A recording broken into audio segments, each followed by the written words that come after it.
Olá a todos, bem-vindos de volta ao canal 3S Info. No vídeo de hoje vou mostrar como ativar o modo de economia de energia no seu AMAZFIT Active Max.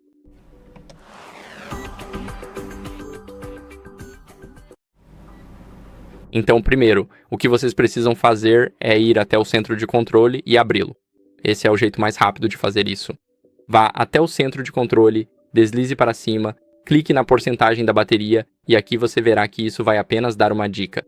Depende dos recursos de prontidão e monitoramento de saúde para economizar bateria. Aqui também acabamos de confirmar e, como vocês podem ver, nossa bateria agora está sendo economizada. Agora, desativamos isso simplesmente tocando na nossa porcentagem aqui. É assim que vocês podem habilitá-lo. Espero que este vídeo tenha sido útil. Se gostou, deixe um like, inscreva-se no canal e comente. Nos vemos no próximo vídeo. Tchau!